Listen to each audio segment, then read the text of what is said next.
ದಾರಿಲಿ ಯಾರೋ ಏನೋ ಮಾರ್ಕೊಂಡು ಹೋಗ್ತಿರ್ತಾನೆ, ನಾನು ಅದನ್ನ ಕೇಳಿಸ್ಕೋಬೇಕು ಚಂದ. ಸುಮ್ಮನೆ ಈ ದಾರಿಲಿ ಮಾರೋದು ಅಂತ ಬಂತಲ್ಲ, ನಮ್ಮಲ್ಲಿ ನಮ್ಮ ಮೊಹಲ್ಲಾಗಳಲ್ಲಿ ಬೀದಿಗಳಲ್ಲಿ ಸಣ್ಣ ಸಣ್ಣ ರಸ್ತೆಗಳಲ್ಲಿ ಯಾರೋ ಏನೋ ತಲೆ ಮೇಲೆ ಹೊತ್ಕೊಂಡು ಅಥವಾ ಕೈಗಾಡಿಯಲ್ಲಿ ಇಟ್ಕೊಂಡು ಮಾರ್ಕೊಂಡು ಹೋಗ್ತಿರ್ತಾರೆ. ಈ ಮಾರ್ಕೊಂಡು ಹೋಗೋರು ಬೇಕಂತಾನೆ ಈ ಮಾಮೂಲು ಟೋನ್ ಅಲ್ಲದೆ ಇರುವಂತ ಒಂದು ಬೇರೆದೊಂದು ಟೋನ್ ಅಲ್ಲಿ ಹೋಗ್ತಾರೆ. ಈಗ ಮಾಮೂಲು ಟೋನ್ ಬದನೆಕಾಯಿ ಅಂದ್ರೆ ಕೇಳ್ಸಲ್ಲ ಯಾರಿಗೂ, ಆಲೂಗಡ್ಡೆ ಅಂದ್ರೆ ಕೇಳ್ಸಲ್ಲ ಯಾರಿಗೂ. ಯಾಕೆಂದ್ರೆ ಬೇರೆ ಬೇರೆ ವಾಯ್ಸ್ ಒಳಗೆ ಮುಳುಗೋಗ್ಬಿಡುತ್ತೆ, ಆಲೂಗಡ್ಡೆ ಅಂತ ನಾವು. ಯಾಕೆಂದ್ರೆ ಈ ಜಗತ್ತಲ್ಲಿರುವ ಗದ್ದಲದ ನಡುವೆ ಭೇದಿಸಿ ಹೋಗ್ಬೇಕು ಅವನ ವಾಯ್ಸ್. ಅವ್ರಿಗೆ ಆಲೂಗಡ್ಡೆ ಅಂತ ಅರ್ಥ ಆಗದೆ ಇದ್ರು ಪರವಾಗಿಲ್ಲ, ಏನೋ ಮಾರ್ತಾ ಇದ್ದಾರೆ ಅಂತ ಕಿಟಕಿಲ್ ನೋಡ್ಬೇಕು. ಹೌದು ಹೌದು.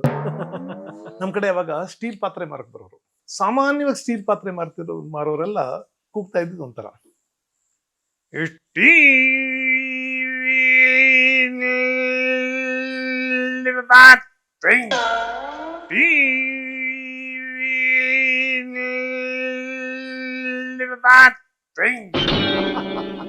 ನಿಮ್ಗೆ ಗೊತ್ತಾಗಿಲ್ಲ ಅದೇನು ಅಂತ.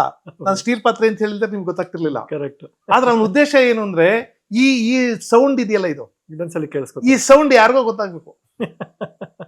ಖಾರದ ಕಳ್ಳೆಕಾಯಿ ಬೀಜ ಅದು ಖಾರದ ಕಳ್ಳೆಕಾಯಿ ಬೀಜ, ಅವ್ನು ಸಾರ ಖಾರದ ಕಳ್ಳೆಕಾಯಿ ಬೀಜ. ಕಳ್ಳೆಕಾಯಿ ಬೀಜ ಕೇಳಿಸ್ತಾನೆ ಇರಲಿಲ್ಲ ಜನಗಳಿಗೆ. ಖಾರ್ ಅಂತಾರಲ್ಲ, ಅದು ಯಾರಿಗೂ ಕೇಳಿಸುತ್ತೆ. ಅಂದ್ರೆ ನಮ್ಮ ಮಾತಿಗೊಂದು ಉದ್ದೇಶ ಇರುತ್ತೆ, ಆ ಉದ್ದೇಶ ತಲುಪಬೇಕು, ಅರ್ಥ ಎಲ್ಲ ತಲುಪಬೇಕಾಗಿರೋದು, ಉದ್ದೇಶ ತಲುಪಬೇಕು. ಈಗ ಎಷ್ಟೋ ಸಲ ಹಿಡಿದು ಕುಕ್ಬಿಡ್ತೀನಿ ಅಂತಾನೆ, ಅವನೇನು ಹಿಡಿದು ಕುಕ್ಕೋದಿಲ್ಲ, ನನಗೆ ಕೋಪ ಬಂದಿದೆ ಅಂತ ಹೇಳೋ ಉದ್ದೇಶ ಅಷ್ಟೇ. ಸಾಯಿಸ್ಬಿಡ್ತೀನಿ ಮಗನೇ ಅಂತಾನೆ.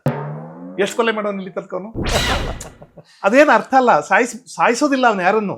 ಉದ್ದೇಶ ಏನು ಅಂದ್ರೆ ಅವನಿಗೆ ಕೋಪ ಬಂದಿದೆ ಅನ್ನೋದನ್ನ ಹೇಳ್ಬೇಕು. ಹೌದು. ಅದರಿಂದ ಮಾತಿಗೆ ಅರ್ಥ ಮುಖ್ಯ ಅಲ್ಲ, ಅದರ ಉದ್ದೇಶ ಮುಖ್ಯ.